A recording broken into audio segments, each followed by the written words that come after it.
Hi people. Um, got a whooping 46 views at my first video. So, yay! People actually want to know this stuff. 46 people. Or maybe just one person watching it 46 times over and over. I'm still not too sure how YouTube works. Anyways, so since my phone decided to make the original video like shorter for me, let's make it part 2. And that's 2. And I'm going to begin with where I got interrupted, which is number 8. So yeah, this is the things that surprised me in England as a Russian traveling to England for work reasons. So I got like a bit of chance to experience the life in England, not just like hotels and like sightseeing and everything, just actually living there, dealing with shit. So yeah, number 8 is actually something that I really liked. Is something that we unfortunately do not have here. Is the like active pensioners. I'm not sure why and who's to blame, but I feel like the mindset in Russia is very often like once you're 50, like you're pretty much just waiting to die. Like you will never see people divorcing at 50, getting married, remarried at 50. I mean, you do see more often now, but just like it's not in the mindset, unfortunately. Then again, probably there are some progressive people out there, but like just what I see around me, that's what unfortunately it is. Yeah, and I was like really delighted to see it in England, people aged like 60, 70, 80 probably. Maybe they were just 60 and didn't age well. Like sorting out their relationship stuff and like just actively enjoying life, like going out for drinks on Fridays. This was amazing. Like I really enjoyed watching that. Not like I just chased pensioners all around England to watch them have drinks. Nope. Right. Sorry. Number 9 is going to be cheers, and that's like my linguistic discovery. Just because you don't get told that at school at all, and like when you get to England, everyone's like cheers. Like everything is cheers. Like you can say cheers as hi, as like bye, as thank you, as I don't know, a bunch of other stuff. I guess it was just like small discovery that I just didn't know before, so it surprised me. So there are big surprises and little surprises, and cheers is one of the big little surprises. Number 10 is going to be how early everything closes, particularly the shops. Like in Russia, most of the shops are going to be open until like 8, 9, and malls are going to be open until like 10, 11. So like if you finish work at 9 and you need to buy, like if you want to buy clothes, you want to buy cosmetics, you want to buy whatever, basically you just go and like help yourself. And there are like lots of 24/7 shops, and it was a major inconvenience because I would finish my studies or I would finish my work at like 6, and then I want to like go shopping a little because I couldn't do it during the week, during the day, and everything's closed. That sucks. Yeah, that was a bit of a downside, unfortunately.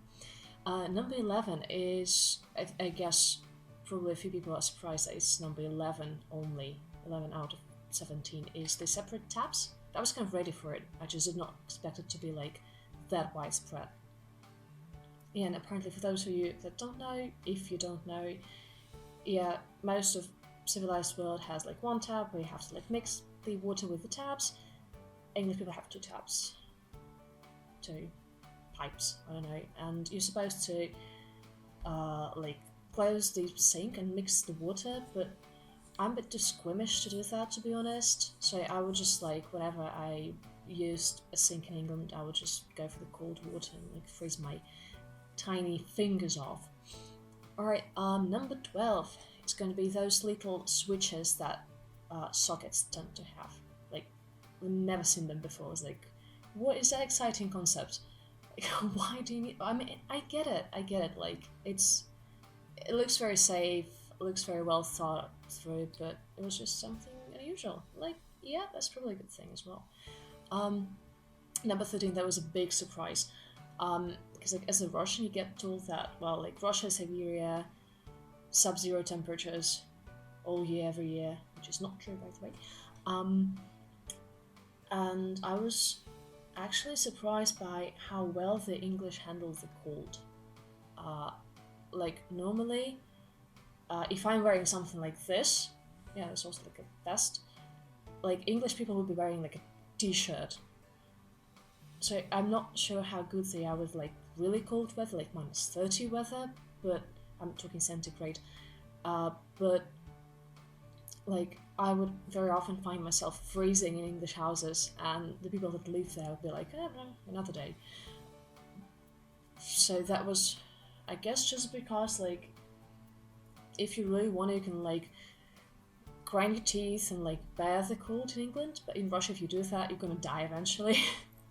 So like we had to, I guess, like insulate our houses better and like come up with better clothes. So I guess Russians are just used to more of a like, I guess, are more used to comfort in terms of temperature. So we're used to feeling warm all year around.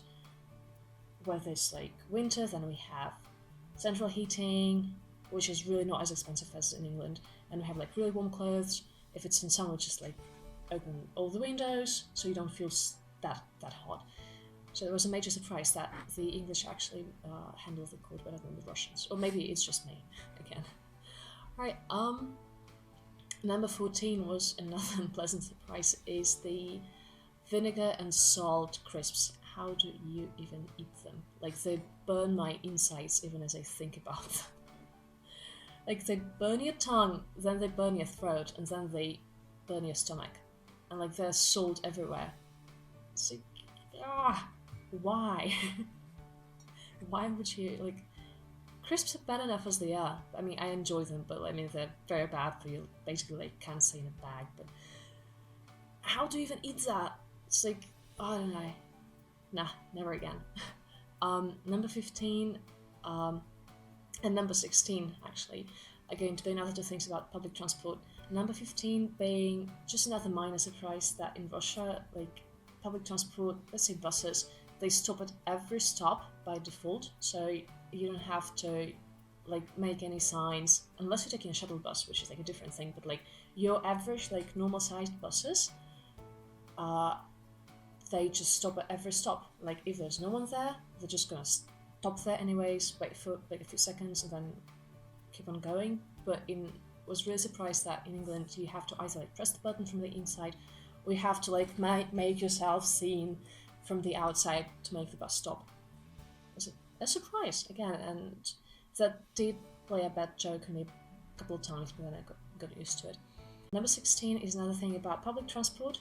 Those are ticket inspectors, so you don't pay for the ticket to the driver. You pay the ticket inspector. You basically just enter the bus. You make yourself comfortable. Then ticket inspector comes up to you and you give him money. He gives you a ticket, or you give him like your bus pass or like your kind of like electronic money card thing that pays for you. And number 16 is not having ticket inspectors. So you just have to pay to the driver. It was a bit of a surprise. Also takes longer, to be honest. That's some inconvenience. Number 17, and the last thing on the list, but it's not a surprise anymore because like we're starting to get them as well, especially in like St. Petersburg and Moscow. The self-checkouts. I was delighted to see them. I was delighted to use them. I use them all the time just because I tend to do everything very quickly. So like when people are really slow at the checkout, at the like register, I get really annoyed. Like, oh, what's taking you so long? You're just buying like a piece of toast. Why? Again. So I do get annoyed when people take their time, unfortunately. So I was super excited to use them, but now it's not a surprise anymore as we're starting to get them as well. A good thing from North Russia.